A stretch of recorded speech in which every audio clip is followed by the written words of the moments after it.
The monster's awake. We've got to come up with some sort of diversion, and quick, before... Forget about the foxtrot. Throw away the waltz. Take away the two-step and all that other schmutz. Are you ready for what's been going on? Oh, it's a doozy. Makes you woozy. It's the new phenomenon. I've heard about the mania. If not, then let me. My name is DEBORAH FRAUENHOLZ. I currently am the high school 12th grade English teacher, and I'm also the fall play director and the spring musical director. I came to theater mostly through music first. I'm a violinist from when I was a little kid, and I thought that would be my career. I was pretty sure that I was going to be an orchestral conductor. And I got all the way to like junior year in college, and I was interned at the Pittsburgh Symphony with Andre Previn, very famous conductor.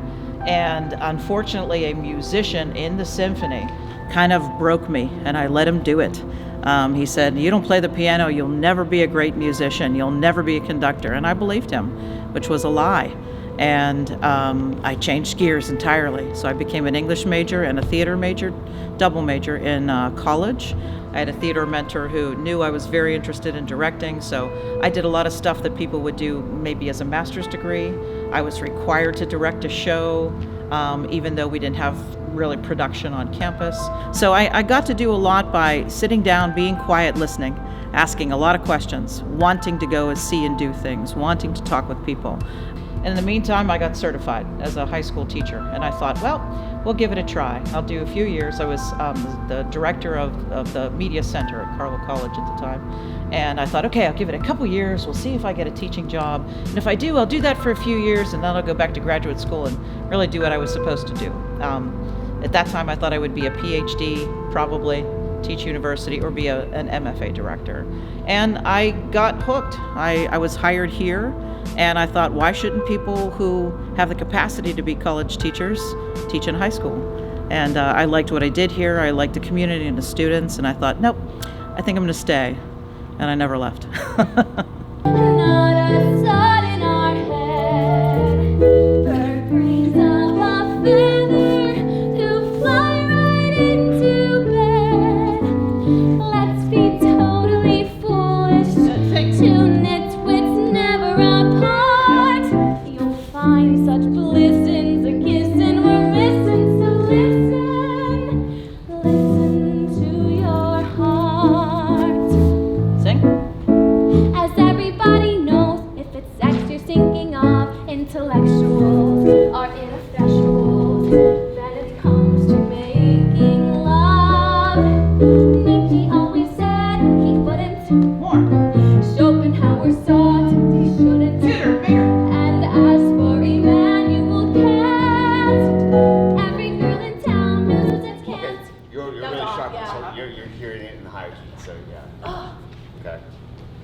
Let's do that as everybody knows. Okay.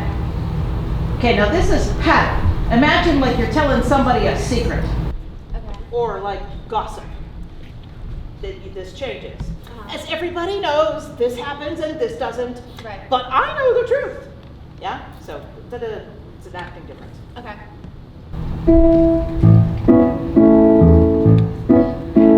As everybody knows, if it's sex you're thinking of, intellectuals are ineffectuals.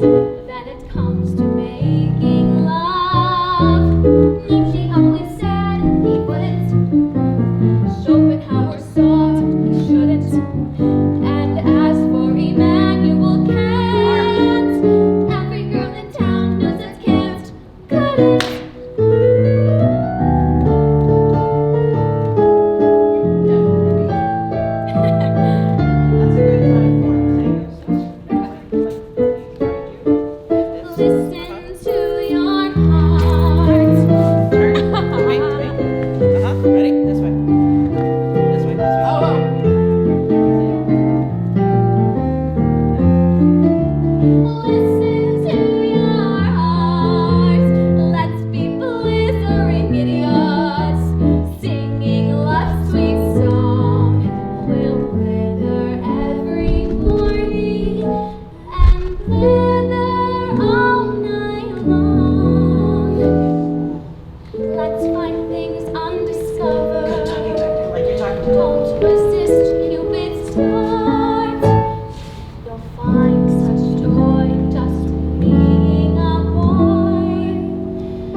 Rachel. I'm in the 11th grade and I'm playing Elizabeth Benning. We usually do vocals first, so then that way you can get your song down and make sure that you have the lyrics down and the right notes, and then we later do choreography with it when you know it. And so there's definitely a lot of outside preparation. I mean, you can't just go to rehearsal and that's it. You have to go home and memorize your lyrics. And I usually record the songs whenever we go over them, so then that way I can go home and practice with the recordings. Okay, Stella, on the measure 118, that A of devise, okay? Aim higher for that. Okay. Yeah, really high on that A. Okay. That's a big jump. Embrace the unexpected and let the fates deal. That's it. It's a leading tone. Yeah, okay, sorry. So that's a tennis ball, right? You see it? Devise. Up in here. Embrace the unexpected and let the fates devise a stunning, cunning, wonderful Frederick! Elizabeth!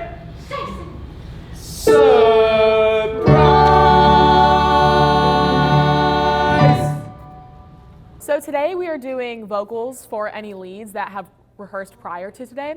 And so I'm singing a couple of songs. I'm singing Surprise, Deep Love, Please Don't Touch Me, and Aw Sweet Mystery of Life. So yeah, those are my main songs that I sing. Are you ready for a simply stunning surprise? It's me, it's me, it's me, it's me. So dark, it's my darling, it's me, it's me, it's me. Especially if they're naked when they're surprised. Now stop Things your were going begging, smoothly. and don't Good be things come to pass. and change. Oh, here's a nice surprise for you.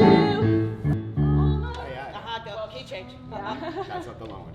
Better, yeah? Feeling pretty good?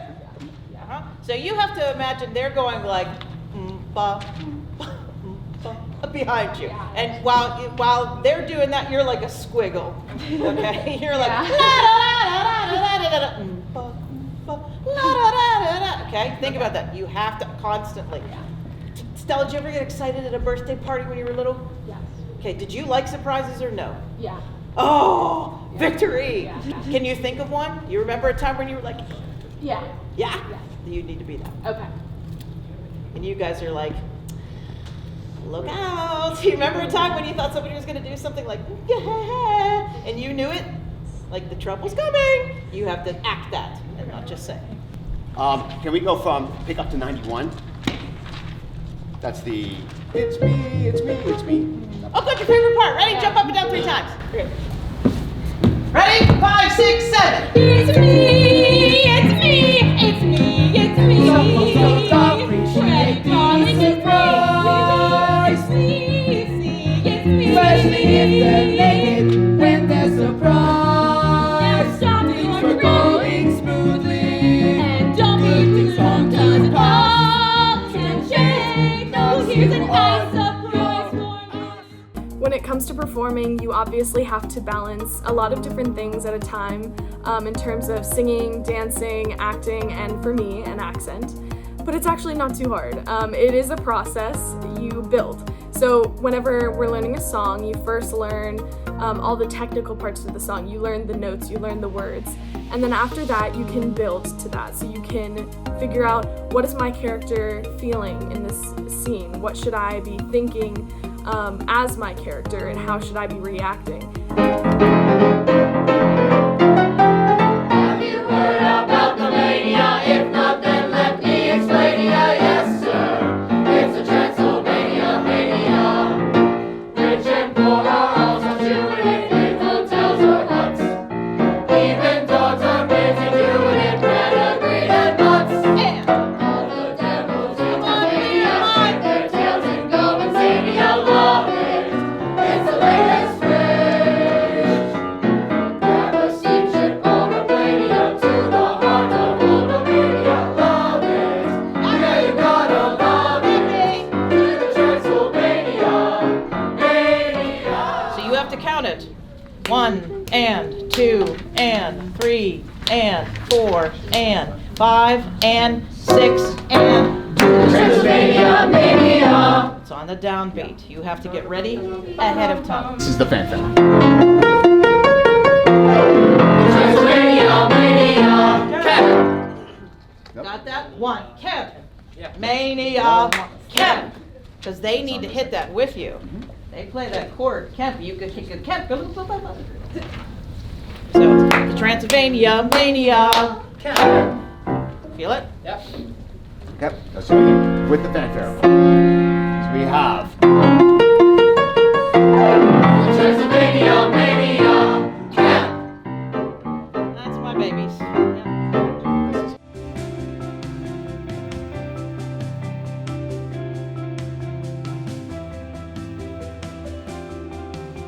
you want to talk about physical muscle?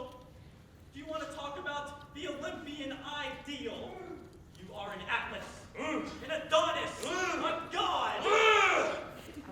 Listen to me. You are not evil. You are good.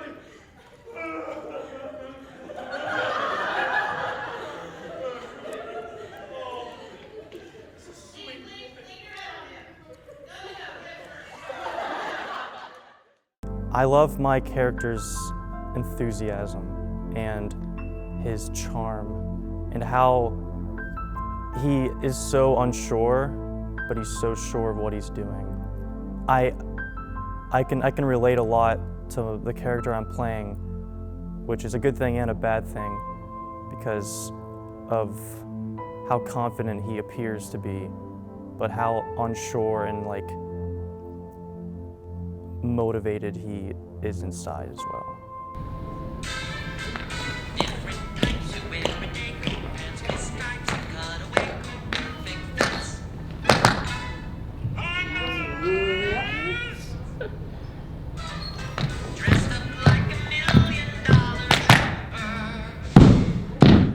The monster's a bit of a weird character. In the story originally, Frederick asked Igor to go get the brain of Hans Delbruck, who was a genius, but Igor accidentally dropped it. I'm back here. What's my lucky day?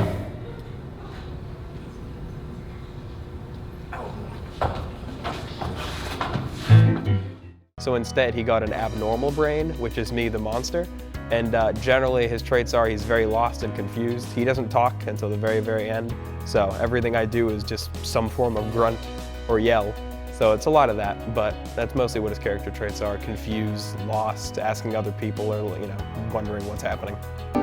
Some folks don't appreciate the surprise. No one refuse a teeny weeny surprise. If they're naked when the surprise. Protestants and Jews all love a surprise. You know what's new? A surprise is what we advise. Never bother people with a surprise. Ready, are you ready for a simply stunning surprise? It's me. Elizabeth Benning comes from wealth, and she's kind of stuck up. She likes to act like she's this innocent woman who would never do wrong. Based off of the script, you can tell that she definitely has a past, and there's definitely some things that she's hiding, and that she's not this perfect little girl. And she's getting married. She wants to marry Frederick, but I think it's really definitely more for his intelligence and the money that he's gonna make as a doctor.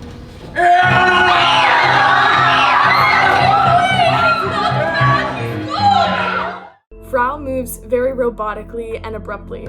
Frau is the housekeeper in Castle Frankenstein. She is a Middle Eastern, stiff, scary woman. There's actually a gag that every time her name is said, the horses in the show neigh because she's so scary. Frederick quickly learns, once he arrives to the castle, that Frau was actually in love with and dating his grandfather. So that's my song, He Was My Boyfriend. May I have a word with you, please? Of course. I always have time for you. Sit down, won't you? Thank you. No, on the chair. Oh, thank you. Igor is it's like a henchman of sorts. He's that right-hand man to Victor, or in this case, Frederick. He's so weird, it's endearing. And people just, even though he's weird, people just seem to love him. He's one of those characters where even though you would see them afar, you would still be like, wow, he's kind of cool, you know? He's kind of weird, but you know, I like to be a friend of his.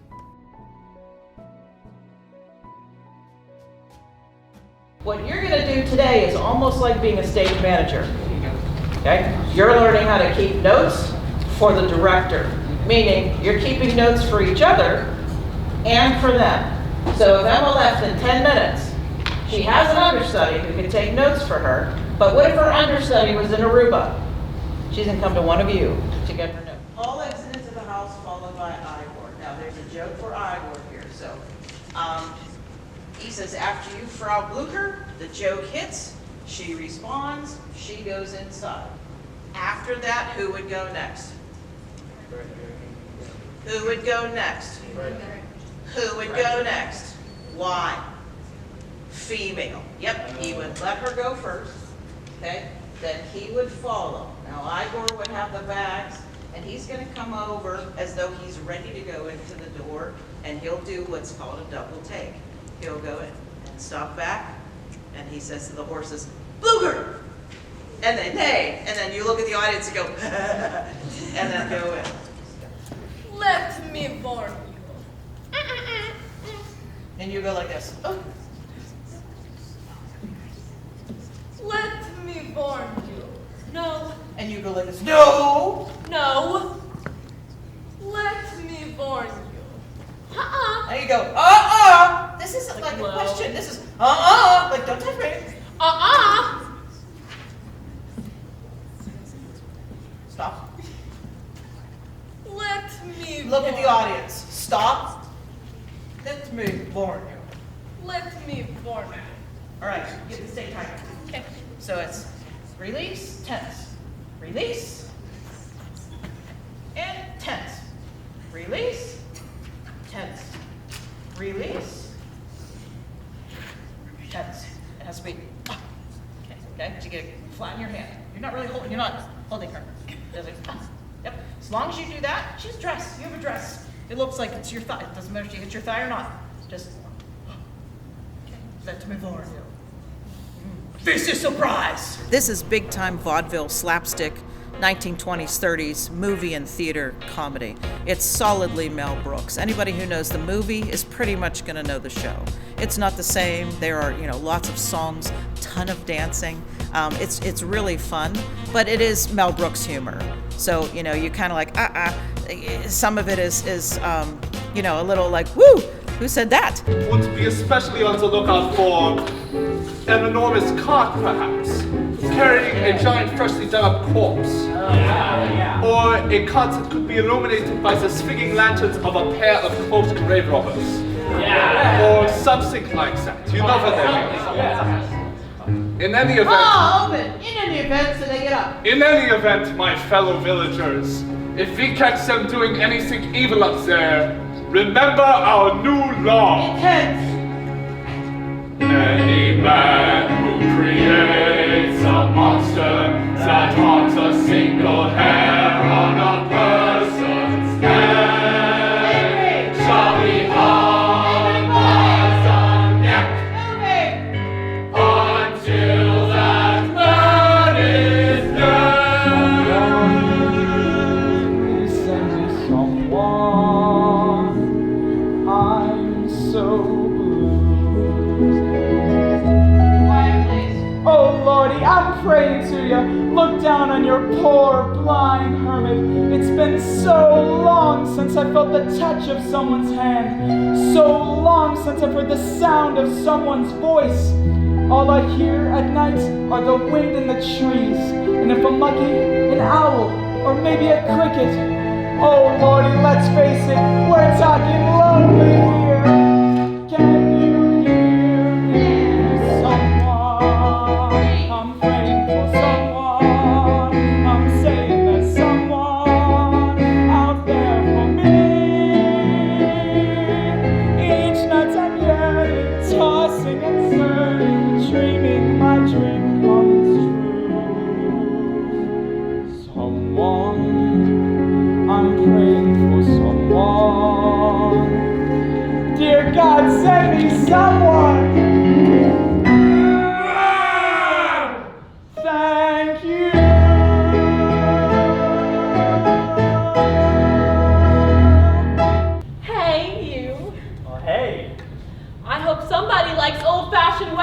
I prefer old-fashioned wedding nights. Oh, darling, you're incorrigible. Oh, the hair, darling.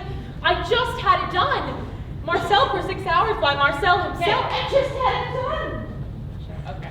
Yeah. Do something. Stay quiet. The hair, darling. Okay, now if you stay there, you would have been like this already. Yeah. What are you gonna do?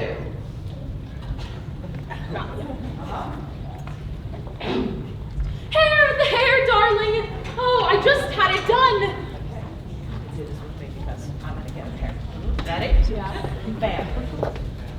Say old-fashioned wedding. I hope somebody likes old-fashioned weddings. I prefer old-fashioned wedding nights. Oh, darling, you're incorrigible. Okay, right? Okay, so you have to turn to him and say so that he knows you can look at him. Okay. Right? Yeah. Ready? Say.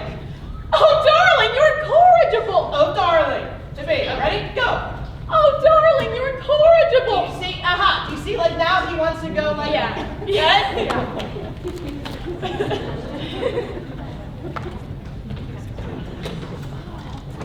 I hope somebody likes old-fashioned weddings. I prefer old-fashioned wedding nights. Oh, darling, you're incorrigible. Oh, the hair, darling. Your feet are doing something and your body isn't. Okay, yeah. Got it? Yes. Oh! Okay. Release it. Boing! Like a bomb. I hope somebody likes old-fashioned weddings. I prefer old-fashioned wedding nights. Oh, darling, you're incorrigible. Oh, the hair, Yeah, darling. do you see? This goes fast. Yes, If yeah. it's slow,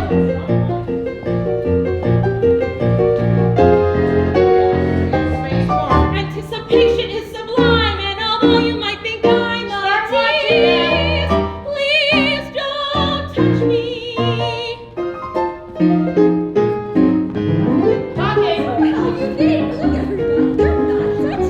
It must be Please Don't Touch Me, the new dance craze sweeping Catholic girls' schools all across the Midwest. Hands fall apart, so look down.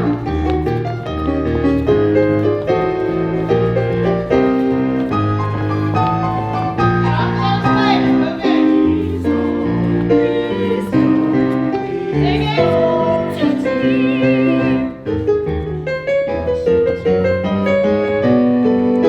Don't hold us, do not drug us, do not slug us till we cry, do not rob us till you rob us of our wits. We will choke you till you're just about to die. But even in your wildest dreams, don't dare to touch our don't dare to touch our no. Okay.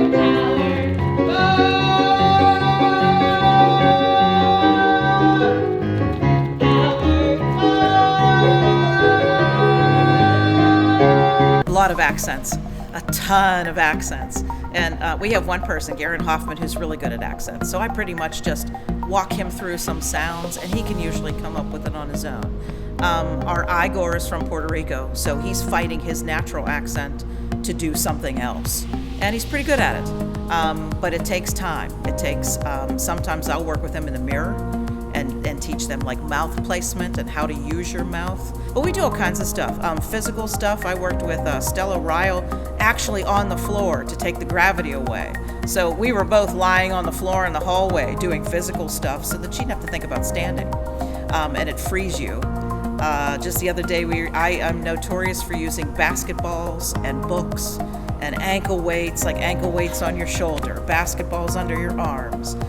There are lots of things you can do to kind of trick the body into learning. I taught a former student how to articulate by using cheesecake and a spoon. There are lots of tricks that you can utilize. It's like any sport. If you want to learn how to do a hook shot, you have to know what that feels like and practice it. We're the same. We're an athlete just like anybody else. There are all kinds of things. I had Emma walk with textbooks so that she would stand up because this is tricking your neck in a different way than when you're just standing or sitting. So mostly unorthodox, but we certainly do what anybody in the industry would do. Cool. If you change your posture, you'll have more volume. Okay. Because your lungs aren't filling up. Okay. That's why you sound so thin. Your lungs are up here. They're up here, And if your diaphragm can't move here, they can't fill up. Okay. So every time you breathe in, your lungs get big and push your diaphragm down. That's actually like your diaphragm's up here, unless you have really big lungs.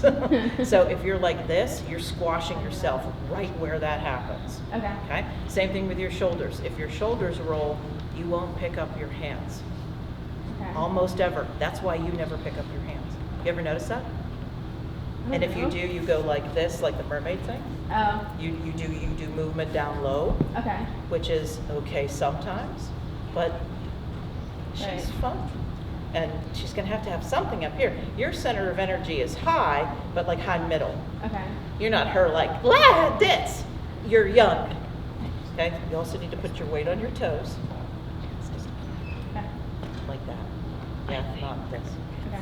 Because the flatter your shoes are, the more you put weight on your heels. Okay. So either wear running shoes, Yeah. or get character. You have characters at home? Yeah, stand in characters when you sing. Okay. You should start singing in shoes, for sure. Groovy? Mm-hmm. Anything else? No. Okay. Yay. Thank you. Next customer.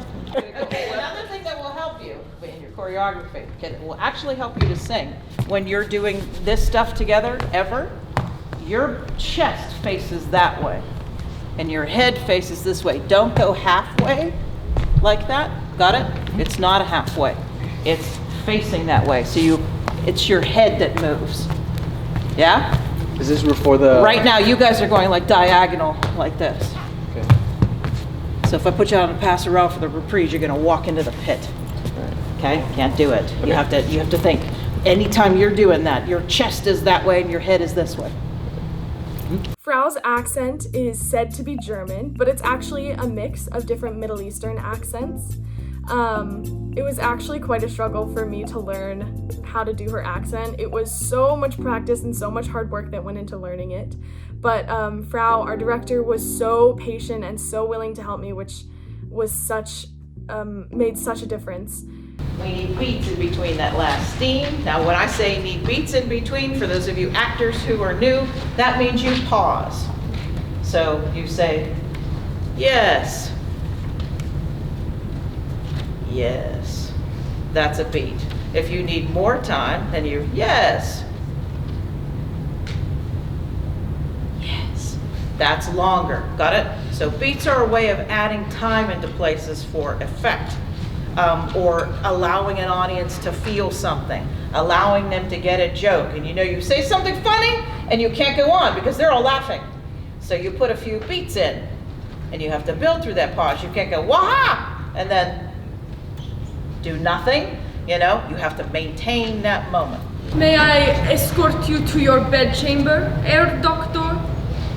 Everyone else has long since retired for the night. No, I believe I'll remain down here and breathe for a little while longer. As you wish, Dr. Frankenstein. That's Frankenstein. Will you please try and get it right once and for all? Stein. Yes, I will never forget. Stein. Stein. KYRA's very smiley. And I said, you have to be serious and mean. So we had to get her working in a mirror. And she does it on her own still, every day. So that instead of saying, he was my boyfriend, she says, he was my boyfriend. All of a sudden, he took out his paraphernalia. Yeah, go over your chair. His paraphernalia. Delia? Yeah, paraphernalia. Okay. He took out his paraphernalia. When you do that, slide your feet back. You feel like you have to. Paraphernalia. And shouted, let's play croquet! Archery, badminton, potato sack. Victor won the three-legged race all by himself. It was love at first sight. Put this back of your hand to your forehead, like love at first sight. And go like 87. It was love at first sight.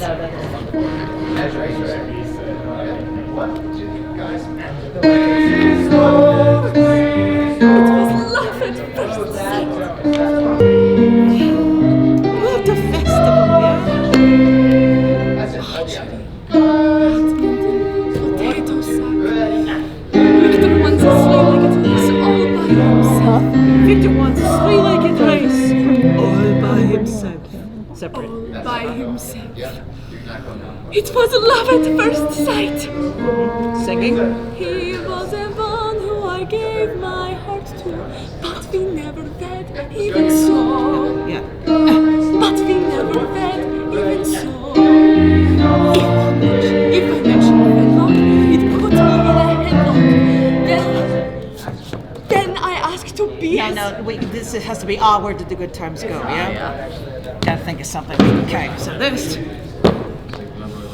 Maybe we get you up when he was one. He was the one who gave my heart to, but we never went even so. Where's that chair again? If I mentioned wedlock, he put me in a headlock. Where did the good times go?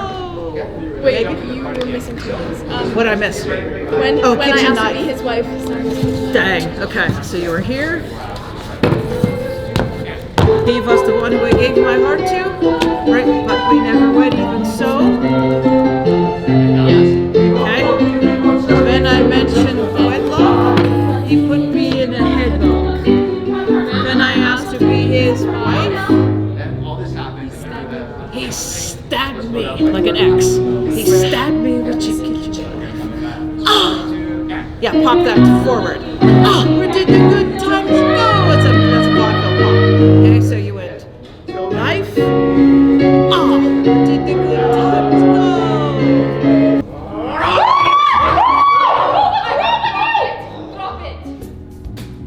So I actually don't have an accent. A couple other people do.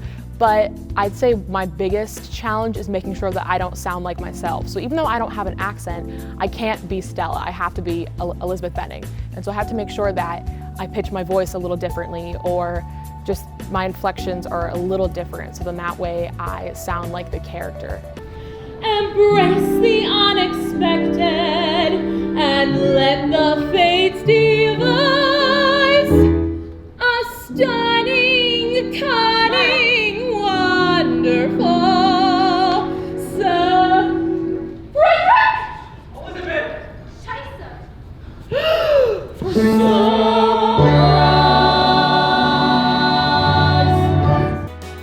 My favorite part of the whole musical is just doing the role. It's so fun because I get to be weird on purpose. And I just, I can do jokes and I can make people laugh, and I think that's my favorite part of being in this musical. It's just making people laugh and just forget about their problems for an hour and a half. That's what I strive for. That's a very good boy. Listen, what's wrong? Quick! Give him the what? I get it! Charades! 3 syllables. First word sounds like... Head. It sounds like head. Bed, bread, Said. Second syllable. Little bird. Wait, no, the whole thing, I got it! Flying down to Rio. Get him! Sedative. Give me a sedative. A way I kind of get into character, you just gotta get into the pose of the hump, and I kind of do this weird face like to kind of get into the character and how he would be. Like Noel and I, like Kirk and Bugatti, like Juliet and Romeo. The hardest aspect is for me to keep that pose up for an entire scene, because again, the pose is kind of uncomfortable. It hurts my back once I do it in long periods of time. But once I get into character, I just get into that weird pose. Wow! It's Frankenstein and Igor.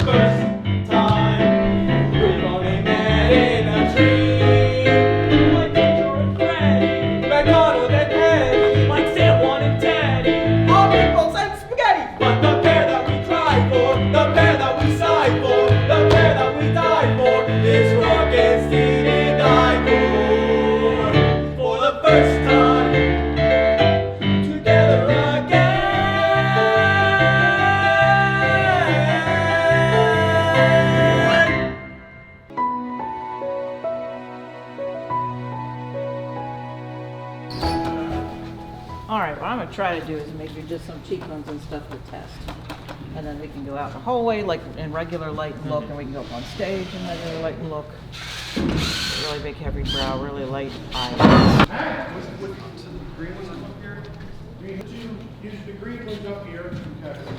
Green one here. See, just do it right. That'll do. No. The goal with theater makeup, honey, for him like this, effects makeup, is exaggeration, but that works in theater light far away. So if you were doing this for film, it would be really different. Makeup was definitely a fun process. Originally, we were considering shaving my head and the monster just being me bald, you know, and just having like my skin tone, but we couldn't end up doing that, so instead we did the makeup. We've only done it once or twice now, but we have like reference photos. It takes about an hour, maybe a little longer, but we also can't use like normal makeup, so there's a lot of mixing going on with different greens and whites to make sure we get that exact thing. But the stage makeup is a lot of fun. I also think it helps me get in character. Same with the boots and the outfit. It really, when you feel like you are that character, you end up being better at them, which I think definitely helps. Ogre plus Kelly plus Clown White.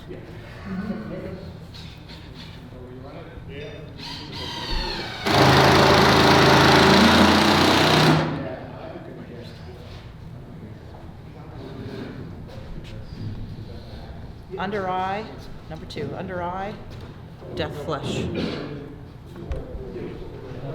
Jesse Hinterliter is the monster, and he has the most makeup. So we make him look like Boris Karloff in the Frankenstein movie. So he has the most effects makeup.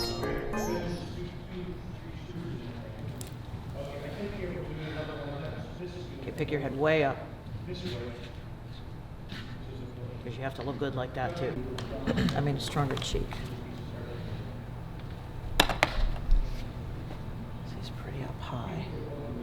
Straighter, not as curvy.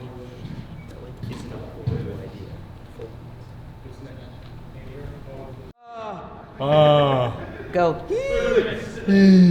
Oh, that's not bad. That's not bad.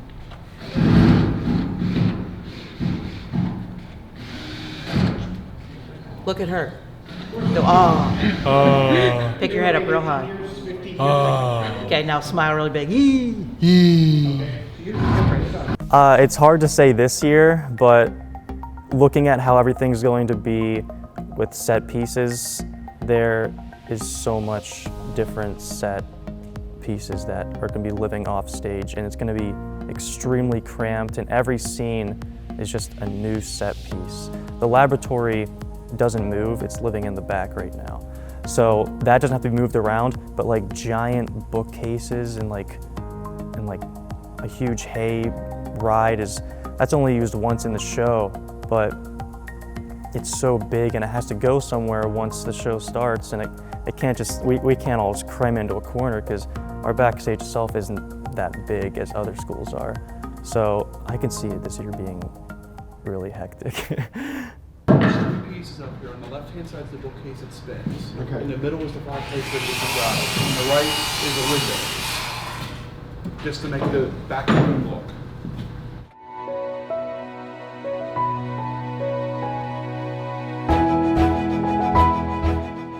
Painting and building and fixing costumes, teaching people how to change wigs. Backstage is its own ballet. I would love someday to just do something back here, you know, and show people what this is like. It's its own production.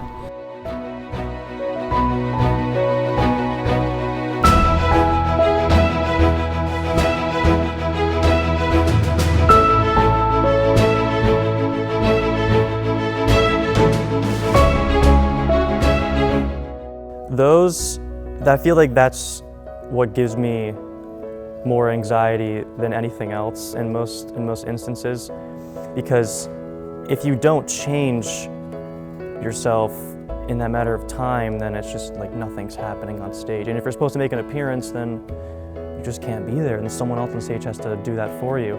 And it puts so much pressure, and you have to give a lot of trust into everyone else that you're changing into. And like if you put on anything else, then you have to make yourself look presentable, not like you did just whip on your clothes in like 15 seconds.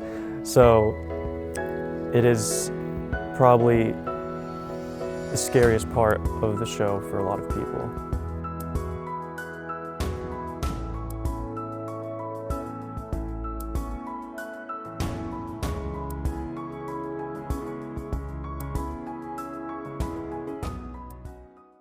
I'm working on a skirt for KYRA, and I'm not quite sure what character she is. Yeah, Frau Blucher. Yes, she's Yeah. Frau Blucher. So this is going to be her skirt. I'm just hemming it. So it's a lot of ironing. We've done a lot of babushkas. We've done, like they're doing more complicated things, villager outfits. There's a lot involved, much more. This is my first year that I've really been involved in it. But it's neat. It's a lot of learning. It's fun. So it just needs some. Yeah, so it needs to be flattened out, but I put a facing in there just to kind of strengthen the waistline. So as long as it's flat, I don't really care what it looks like on the inside. Okay. I'm doing purple thread. Purple thread. Everything purple.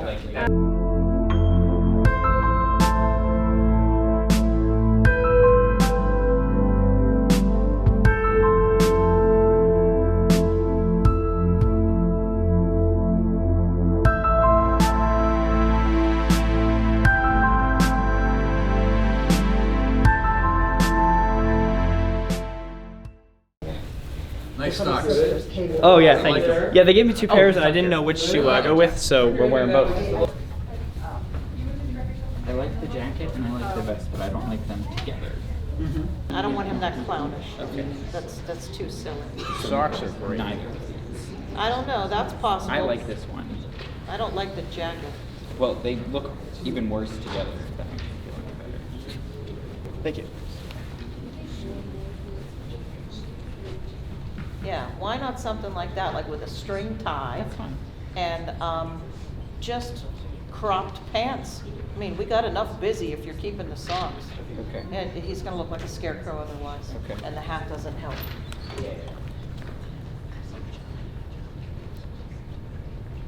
So Kelly, you just have to remember that first verse is not the high note. That can't be. He looks like a scarecrow. Okay, so different hat. No. Can we do something to it? I mean, Make I it got square it lots of off like hats, that? Like, it's not. Or tuck it and square it like that if you want to keep it. Thank you. Okay. Tack it down. Okay.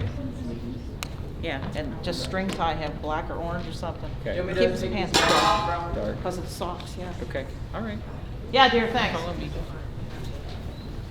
All righty, let's see what we can do about the end of the Like whoever sewed the pocket is sewed in there. Okay, that's fine for right now. Hold on just a second, because I need to get something for your neck. Okay. You come follow me. Yeah. Okay. We're just switching files. I'm thinking about switching all of this. Stella, walk this way.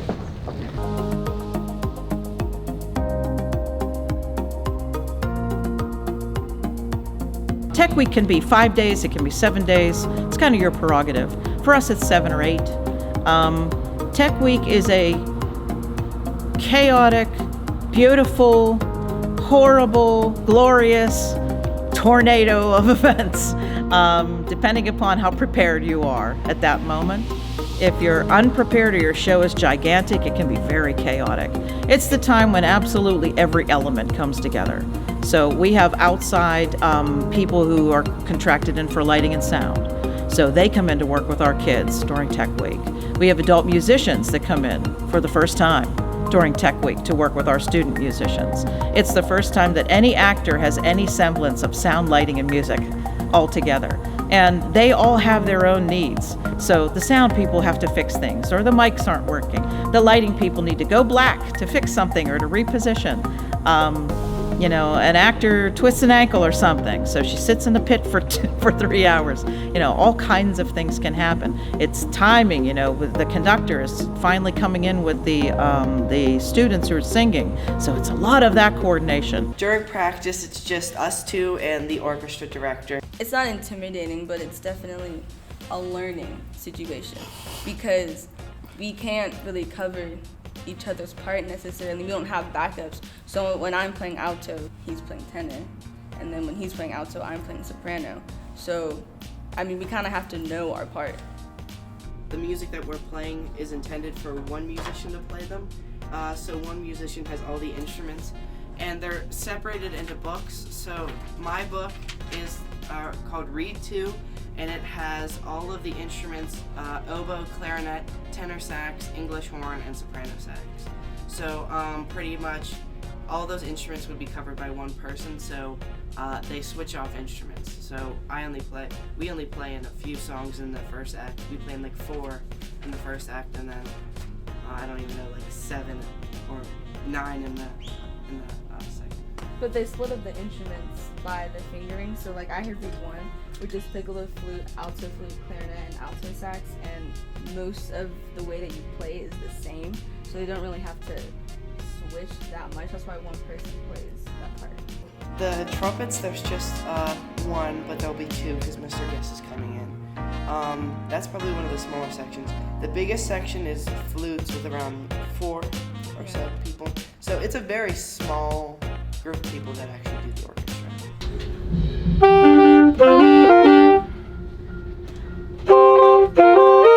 I think the environment is very good because I mean you're with peers and people younger than you and also older, so it's kind of a collective project. Personally for me, at the start it was a little rough because the music was a lot harder than I expected it to be, but right now I'm having a good time and it's lots of fun. Just the style of the saxophone is different than a lot of the other instruments.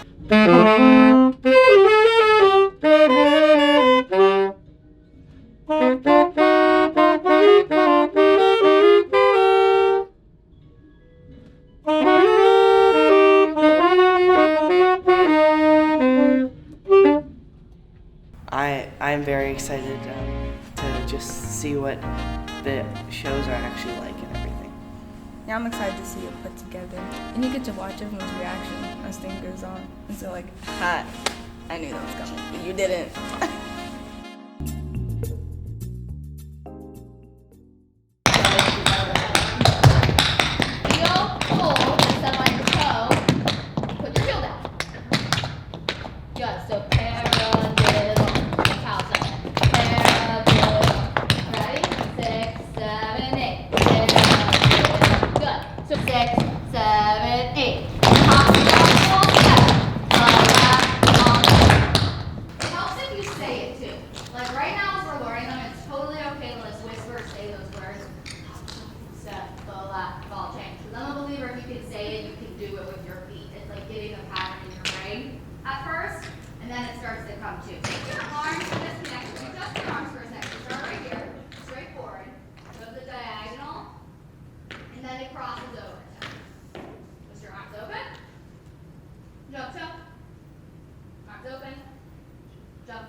Everyone, all the cast, we have a pre-show routine every show, and that's just to do basic breathing exercises and stretches to just get yourself loose.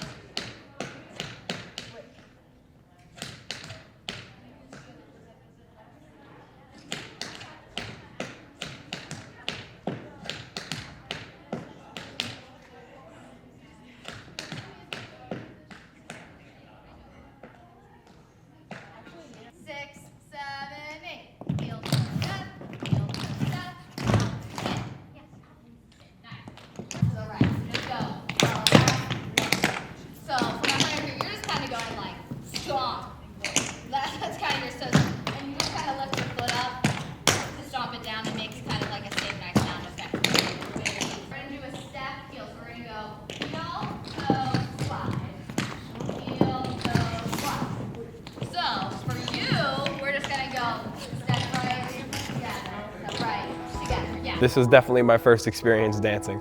I was always scared of it. It was something that I wasn't like, I don't really need to know this, you know? It's like a fun thing to do sometimes. And then, you know, I got the monster role and I am in one of the biggest like scenes in the whole musical, 2 big dance numbers. So it was definitely weird to do, and then the boots definitely affected a lot, you know, different choreography from what the other people have. So while some people do this move, it's like, except for you, monster, you're doing this. So that was kind of hard to get used to. So the boots were definitely a big part of the character. That was one of the first things we ever did. Right after we read through the entire script and I was there, second thing is I got those boots on and I tried them on. Started off walking just on the flat surface, then I started walking up the slopes in the side of the theater, and then I started going up the stairs. And then after that, it was just learning how to walk in character, a lot of stiff movements and stomping, and it definitely affects dancing. Because in Putting on the Ritz, there's a long tap dance number, and I don't wear taps. So I have to figure out how to make those same kind of sounds and make similar movements in those 7-inch tall boots, which is always a challenge.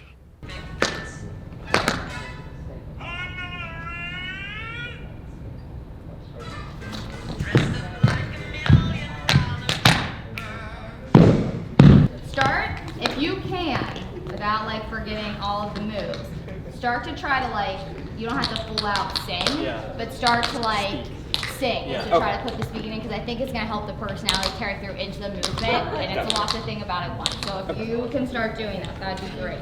Cool. So, for a wonderful time. So that's kind of slow. So when you guys walk out too, and I kind of want you like right here, literally, like right here, like close to the edge as possible, without falling. That makes sense. Cool. So then you do right here, spending every dime for a wonderful time. Walk and turn. So when you do that, make sure, even though you're stepping backwards, small step backwards, bigger step back to face the front, so we can get back in that middle space.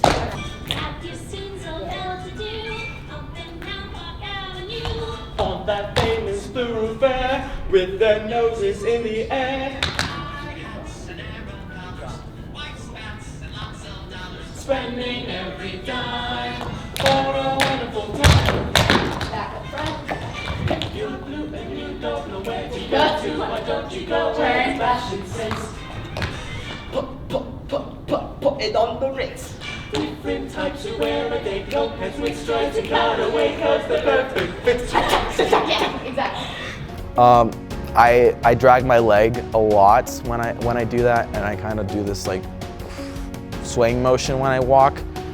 And during dancing, however, I try to stay normal because it's really hard to dance and do the pose at the same time. During tap dancing, for example, I kind of walk on stage like that, but once I'm doing like dance moves, I go back into my regular pose because it's not easy to do it at the same time with the pose. No, this way. Really drag your left. Your left, yeah, that's right. There you go. For the first time, we've only met in a dream. Like, hey, see,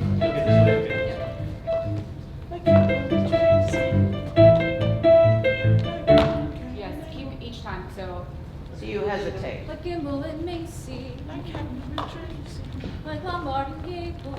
Like good old Cain and Abel, yeah. Again for the first time, we've only met in a dream. Like Gimbal and Macy, like Hepburn and Tracy, like Lombard and Gable, like good old Cain and Abel for the first time, together again.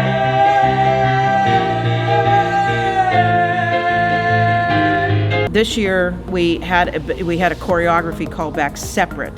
The choreography callback was after the casting, because we had to put those people in those roles no matter who they were or what they would do. From then on it was like, well, then now what do we do? How do we make those dance numbers work? We're not a very dancey school, so everybody's learning kind of from scratch. We have like, I don't know how many total, maybe 18 people who are tap dancing. 3 of them can tap dance. The rest of them have learned just for this show.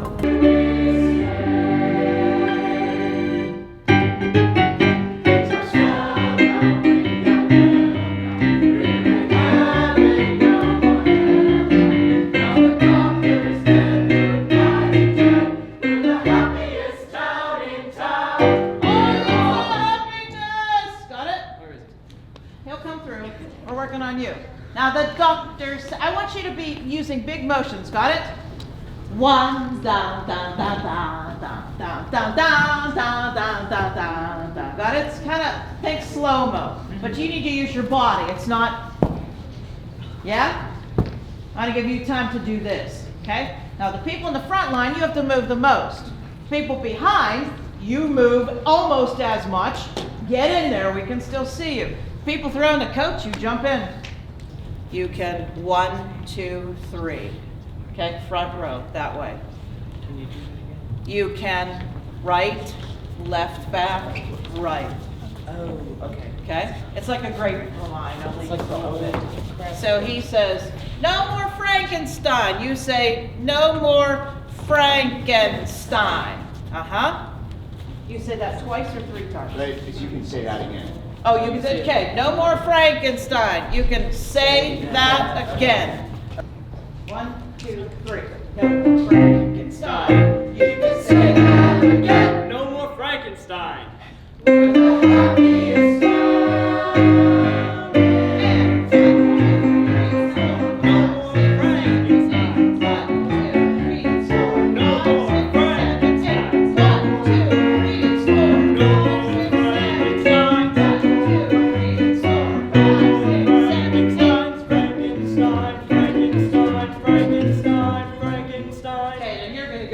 Frankenstein, Frankenstein, Frankenstein. Can you turn like that? Probably. Without falling? You're pretty coordinated. You are? No, I mean it. Can you turn instead of backwards, forwards? Yes. You are. You're muscularly coordinated in your legs. Trust me. Okay, it's easier for you backwards or forwards? Probably forwards. You tell me which one, and that's what you're going to do. Forwards. Okay, cool. Yeah, I have stage fright basically every night. Not that I'm nervous about like doing bad. What I do is I have a mindset that I'm going to do well, and usually that motivates me to basically do well on stage. I have a habit ever since I started doing theater of just pacing, and I focus on breathing a lot, and that really gets out all of my nerves I have, and that more or less just gets me in this positive mindset that I'll do well, and I usually do well. So you're going to put this arm on her shoulder here. Uh-huh. Okay, now take 1 step into each other. Uh-huh. This is also really good for dancing because you have to learn to move with a partner. This number is a dance in your head. Yeah? And he's coming along for the dance, pretty much. Okay, step back, switch arms.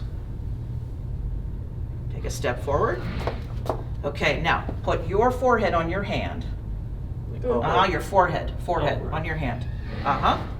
Good. Now take your other arm. You're going to reach at her waist, and she's going to reach at your waist, like that. Cool? Okay, now pick your head up and take a step back, but don't release your hands. Good? Yeah, now if you can feel comfortable doing that, you can do anything. Let's be blizzarding idiots. Hey, can you go fast? Yes. That kind of thing? Cute. Okay. 2, 3, and. Let's be blizzarding idiots. Singing love sweet songs. We'll blither every morning. Go to her. And blither all night long. Let's find things to discover. Ageless thinking it's dark. You'll find such joy just Lead to her, boy. Might want to bring this.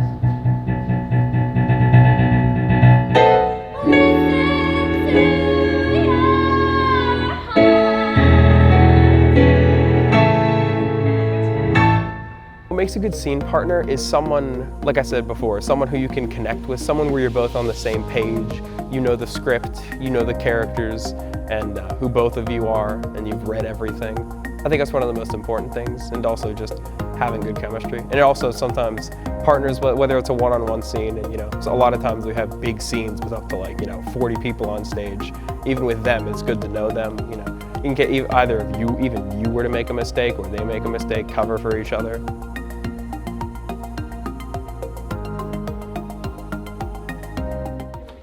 But before we do any singing, why don't we stand up and let's warm up a little.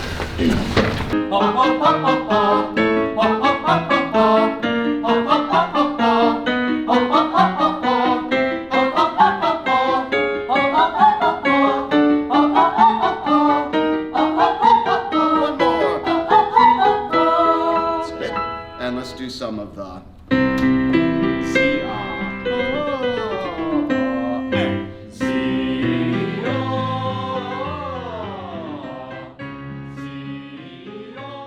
that jump. The brain. Okay, that's a big jump there. The brain. Just sing. There is nothing like the brain. Ready and a one. There is nothing like the brain. Okay. Everybody from blues pick up. 'Cause I love. 1, 2, let's see. 1 and. That's I'll give it 1 and. Yeah, because it comes in on 3. And 1 and. 'Cause I love. His name is Frankenstein. The facts of brain. There is nothing like the brain. In the previous scene, as the people in happiest town are dancing off, what I'll try to do, or have the choreographer do, is those of you who are going to be in the brain, we're going to blend you into the choreography, but in your lab stuff. And you'll probably have a clipboard. Okay, so you'll have it in your hands or like that. And so I'll give you an example, like if everybody was going off, like doing something like this, I would want you coming on behind them like this. Got it? And then blend you into the scene. So the beginning of the scene actually starts with choreography, and I kind of hesitate to do that because I don't know what choreographer has planned there yet, but she and I will make it so that one blends into the other. That's Frankenstein. My name. It's pronounced Frankenstein. Yes, yes. The whole world knows what my grandfather did. Oh, but please, do I look like the kind of madman who prowl around graveyards digging up freshly buried corpses? Well, Professor, don't answer that. I'd say my favorite part for myself would be whenever Frederick finds his grandfather's book, because that is like his climax and his character, basically going from I can't be anything like my grandfather to I'm gonna be just like my grandfather. And it's a huge shift of character, personality, and it's really fun to just shift from that reserved to just like mad with motivation. As you can see, even though I just smashed my knee into his crotch, he does not react. He feels absolutely nothing. More or less. So, if it were not for this continuous stream of motor impulses from the brain, we would collapse like a bunch of broccoli! And in conclusion, so there's no confusion, let me say it once again. Though your genitalia has been known to fail, you can bang your ass on the brain. Everybody! There is nothing like the brain. It's the king of our anatomy, and never shall it reign.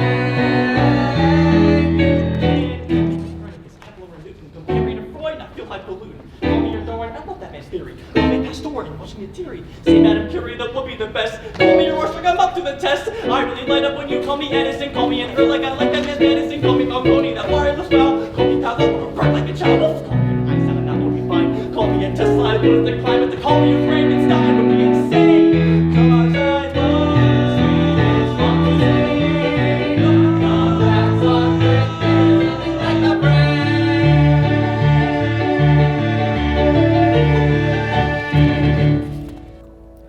The hardest part? I think the hardest part is just coming here every day because, we have rehearsals for a very long time, a couple times a week, and then it turns into every day a week. And, you got to keep up with that, make sure you're having the same performance, you're doing the same, and then you have Tech Week, which is just that, but more rigorously, and then you have to go perform for 4 shows, maybe more. So I think the hardest part is just like coming here and doing that almost every day and putting in 100%, putting in your best, which is always important. The hardest part of every musical is always the last show, because that's whenever I realize everything I've done for the past 4 or 5 months, and it all ends that night. And every line and every step, every scene that goes by is the last time I'll do that scene ever. And it always hits me differently that night. Frau does a really great job of making sure that we know that we should be a family. We should be helping each other out, encouraging each other, and we do. This stage is your home and it's your workspace. So when you come in, you have to leave that other stuff outside. When you come here, it's all about the work. It's all about us. We use the word family very literally. They are your family. You're up here, you have to do what we call stay in the world of the play. So you're a Transylvanian, and she's your mother, and you're from Transylvania. Learn it, live it, love it. I want to prove to people that theater can really transform you into another world, and I want to prove that as actors, we can take people into another world and make people forget about the real world for a second. And it brings me joy knowing that I can make someone laugh maybe for a second when they were having a terrible day, and I just improved their day. And I'd say it's not really about proving that I can sing or that I can tap or I can act really well. I enjoy doing those things, but I don't just want to, it's not just about showing off Stella, because I'm not Stella, I'm Elizabeth Benning. So I really just want to show my character and prove that I'm Elizabeth Benning. Come have fun and enjoy. It's that kind of show. I personally love the serious stuff, but I have to say, there's so much vaudeville fun in this show, that kind of stuff. It's just worth coming to see for the sheer playfulness and the creativity. The best part, I think a lot of it is just the show, and also whether it's the fall play or the musical, just seeing people's faces. Because I know for The Little Mermaid, I wasn't in it, but right when I walked out of the booth, I got to see the little kids and how excited they were. They love those characters. They won't be the same for this one, but just, seeing the way people enjoyed the show, the way they'll remember it, the way they perceive it, it's always important. Because you do it for yourself, but it's also fun to see how other people, what they think about it, because that is kind of what the performing arts are about. Finding out what it is you really are or where you fit, and finding people who like you just the way you are. And I think there's a lot to be said for the outsider, the person who doesn't fit. It's kind of sad, as you said. I mean, the fact that I met this group of people and I had the opportunity to do all of this kind of sucks, because this is my last year, and as a senior, you can't really stay behind. You gotta go, move on. And even though this is a great opportunity to experience new things and to meet new people, one day you just have to move to college or get a job or just, sit at home. And it kind of sucks that this is, even though I was already getting momentum, first I did musical for Little Mermaid and I was Chef Louis. That was really fun. I felt so great doing it. And then I finally got a step up, being a lead now, still being a funny role, still being, active. I was like, wow, I wish I could do this more. But then I realized, wow, this is my last year. It's so ironically sad, because it's this quick rise and quick fall. It's also sudden, but that's what happens when you move from another country. It's so late in your high school life, My hopes for this show is that everyone that's in it remembers it as much as I will, because these kinds of shows, especially this one, these really big and thematic shows, I guess in a way it's thematic, but they will resonate with you even if you don't think it will.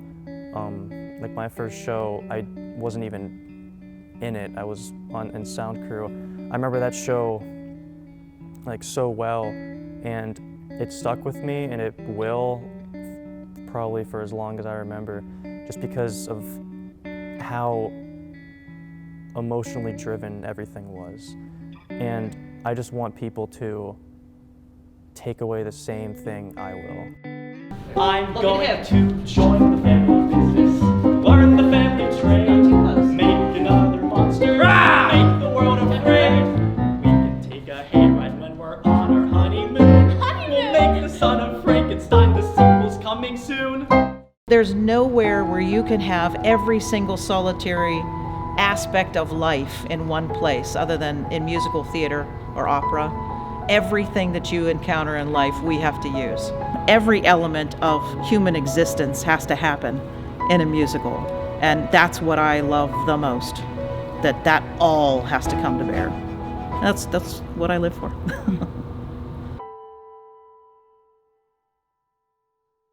Coronavirus has obviously impacted musical greatly. Our musical has been postponed, and we are currently trying to figure out what's going to happen with our performances. We're still hoping to perform in some way before next school year, but what that looks like, we're not really sure yet.